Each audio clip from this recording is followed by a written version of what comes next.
À vaincre sans péril, on finit par triompher sans gloire, disait un sage. Eh bien, dans ce village cantonal, on a longtemps attendu un Messie qui viendra affranchir définitivement le peuple de toutes ces tribulations. On a longtemps levé les yeux vers le ciel pour prier le bon Dieu Yahweh, Yehovah, Chabessi, Nyambé, Elolomé, Zambe, le grand Manitou, ou encore le grand architecte, selon les obédiences confessionnelles de chacun. Il est venu peut-être là où l'on ne l'attendait pas, mais il est quand même venu et les siens ne l'ont point reconnu. Pourtant, d'autres le réclament, même en guise de prêt, ce Messie rejeté par les siens. Il a mangé, dîné et soupé, il a pleuré avec ceux qui étaient en peine, il a secouru les plus vulnérables en marchant sur la terre des hommes. Pour toutes ces œuvres, les siens ont repris en chœur en disant « Hosanna, Hosanna » au plus haut des cieux, voici celui qui vient au nom du Père. Chemin faisant, le peuple avait oublié qu'il était venu pour une mission salvatrice, celle de faire la volonté de celui qui l'a envoyé, sauver les âmes en faisant le don de soi, mourir par amour pour les autres, en vainquant la mort pour passer des ténèbres à la lumière.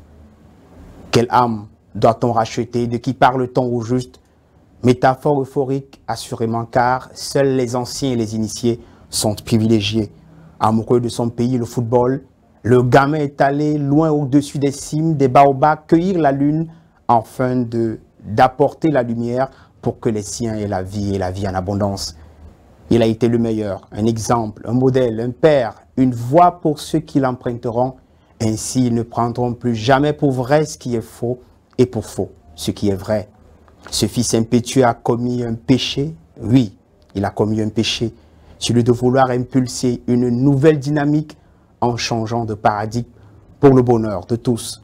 Avoir une pensée pour les autres, vivre pour les autres, constitue son leitmotiv, son carburant, son gasoil, son diesel, son essence ou son pétrole lampant, peu importe la substance.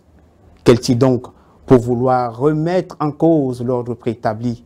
Qui est-il pour prétendre impulser le changement?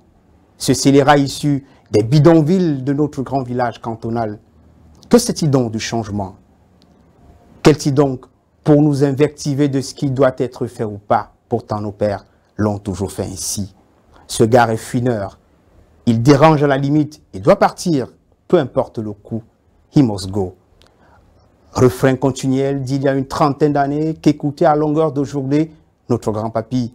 Si un tel traitement est réservé au père, comment en serait-il autrement pour le fils? Et que dire des petits-fils et arrière-petits-fils?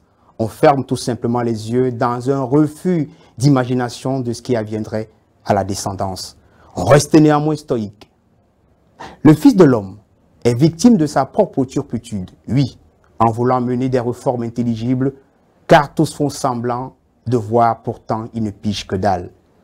Ils servent leurs propres intérêts à raison, puisque c'est lui la farce. Fort heureusement, le Fils de l'homme a plusieurs actifs à son compteur. En si peu de temps, en 18 mois seulement, on lui demande évidemment de réaliser des exploits trentenaires qu'aucun de ses prédécesseurs n'a pu mettre sur pied. Même à ce stade-là, c'est mal connaître l'homme. Car lorsqu'il a une idée en tête, il chausse ses crampons, tient son ballon et fonce tout droit dans les buts.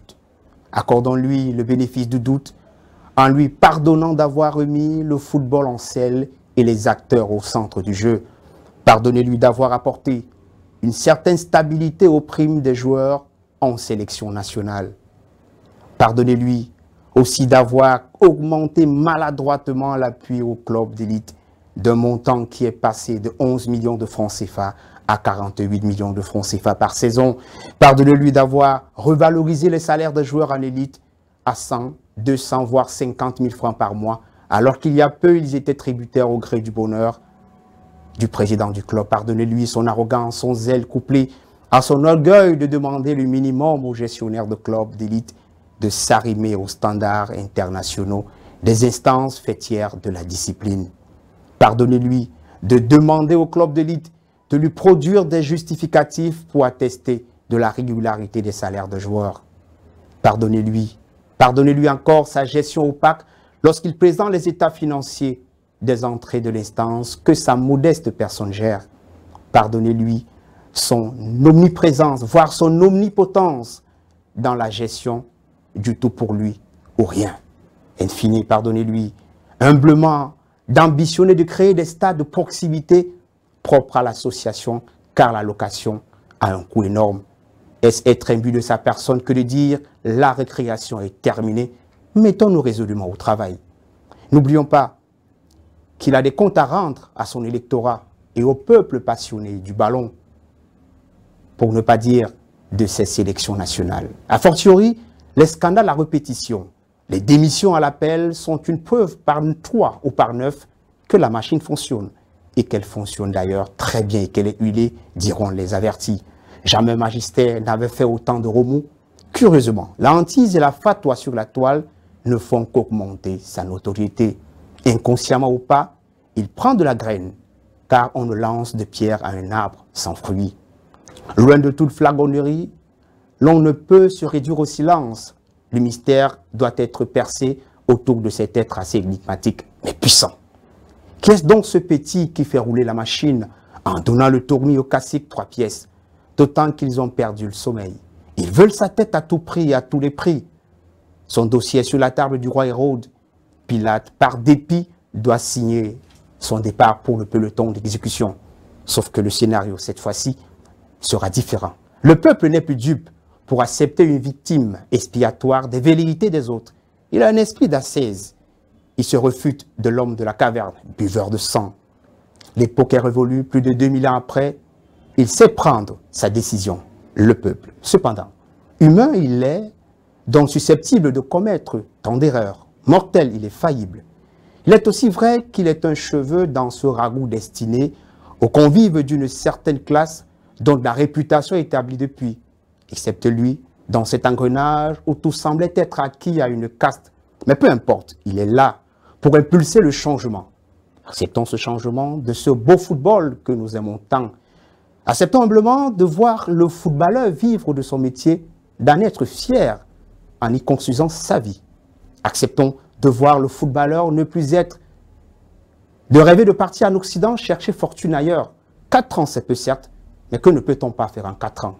Pour cela, continuons à rêver, dans l'espoir de voir Samuel Eto'o fils, l'enfant prodige du football africain et mondial, réussir son pari. Le pari de donner au football camerounais toute sa grandeur.